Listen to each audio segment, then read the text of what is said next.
is good, everything is okay. Got a smile on my face, it's a beautiful day.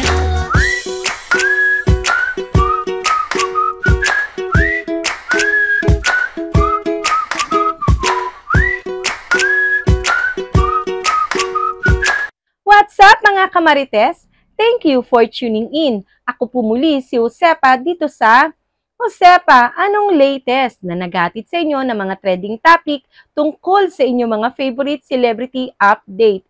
Ibinahagi nga ni Maymay Entrata sa kanyang mga social media ang simple pero nakakakilig na Valentine celebration nila ng kanyang special someone na si Aaron na may caption pang simpleng movie night but made extra makulit with Royal. At dahil malapit na ang Valentine, nag-enjoy kami ng napakaraming foodam in heart-shaped plate.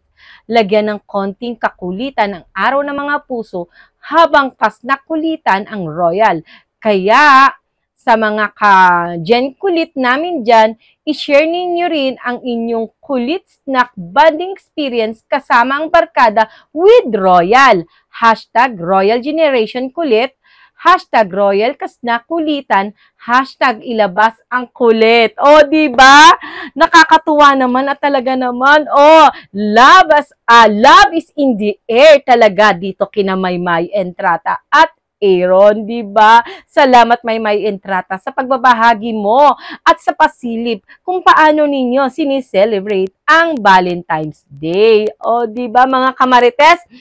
At talaga namang sa kakatapos lamang o sa nakalipas kong video, talagang inulan po ng mga negatibong mga komento ang aking kakatapos lamang na po sa YouTube. O, diyan niya. Entitled naman po tayo sa ating mga kanya-kanyang opinion at hindi ko rin naman po kayo mapiplease na gustuhin o sang-ayunan ninyo ang aking naging content dito sa aking mga video. Okay po mga kamarites, at nakikita nyo naman po kung gaano po kasaya si Maymay Entrata with Aaron sa kanyang personal life. At ganoon na rin naman po si Edward Barber, diba? Sabi nga ni Edward, mas happier siya ngayon, diba po?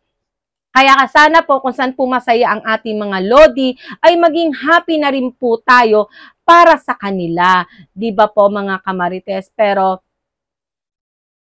magbigay po muna tayo ng panandalian o magbasa tayo ng ilang mga komento po ninyo dito sa aking latest na upload po dito sa aking YouTube channel. Komento po ni Pas3311, Ma'am Josepa, iba na ang hangin mo ngayon. Iba na ang hangin mo ngayon. Nag-iba ka na. Ayaw mo na kay Maymay namin. Oh, ayan naman, Diyos ko po, talaga naman Pas3311. O, diba?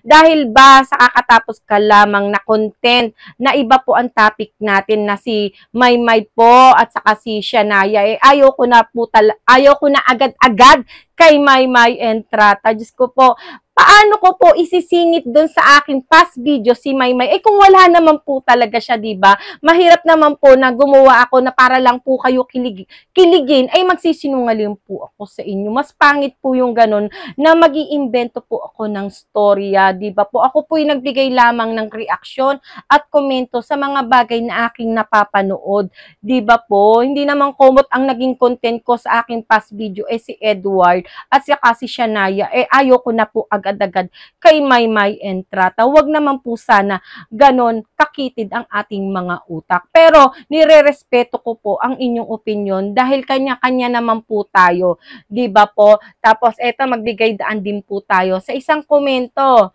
Last na komento na ating babasahin. Ito, good afternoon po, Ma'am Josepa. Musta na po? Bakit po madalang ka na po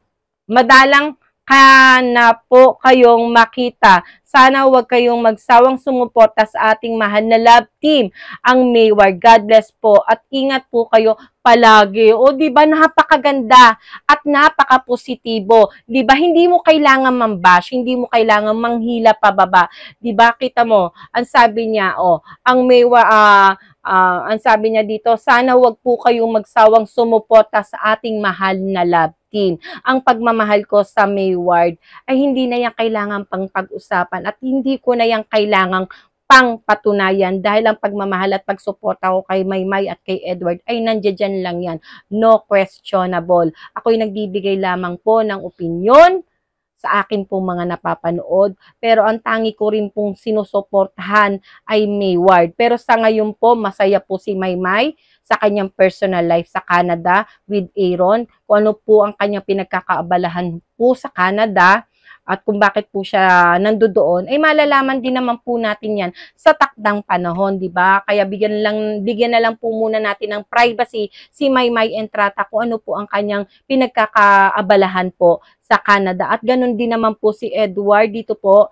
Masaya po ngayon siya, di ba? Marami po siya ngayong mga kaibigan. Lumalaki po na po ang mundo ni Edward Barber, di ba? Kaya nga nasabi niya na mas more happier siya kaysa sa dati, di ba? Kasi marami na siyang mga kaibigan ngayon, di ba po? Kasi mahirap naman po kung ipipilit ko po sa video ko yung Mayward kahit wala naman po talaga silang ganap sa ngayon, di ba po? Pag meron naman po, di ba, pag magkasama naman po sila, napapanood yun naman po sa mga past video ko na talagang kilig na kilig pa rin po ako sa dalawang ito, di ba po? Kung ano lang po ang napapanood natin, doon lang po tayo magbibigay ng reaksyon. Pero sa tanong po ni Ma'am Norma Mercado, kung ano, bakit po madalang ko na po kayong makita? Kasi po meron na po akong bagong business.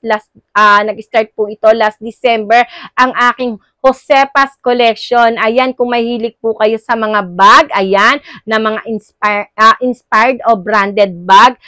Ukay-ukay bag po ang aking business ngayon. Ayan, i-follow nyo lang po ang Josepa's Collection sa Facebook. Ayan, pwede po kayong mag-mine. At kahit nasa malayong lugar po kayo, ayan,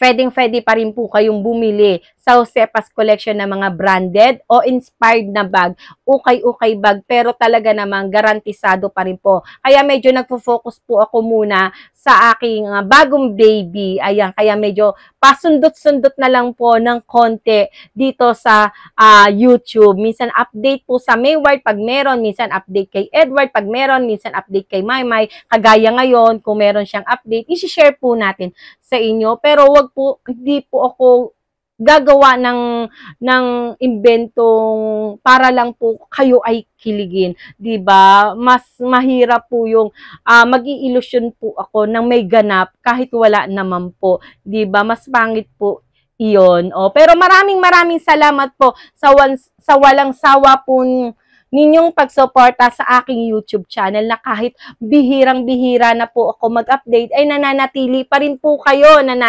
naririyan at kung minsan po ay nag-upload din po ako ng mga personal video ko na mga kaganapan po sa aking personal life. Maraming salamat po sa pananatili at pagsuporta po ninyo.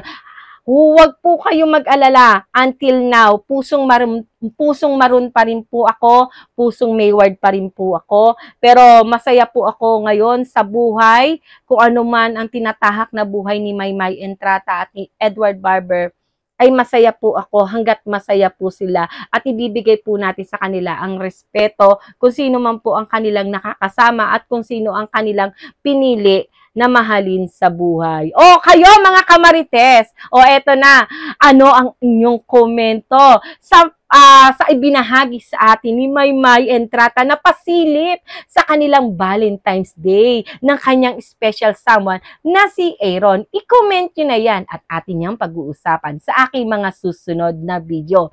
Ako po muli si Josepa. Hanggang sa muli, paalam! You make me feel beautiful.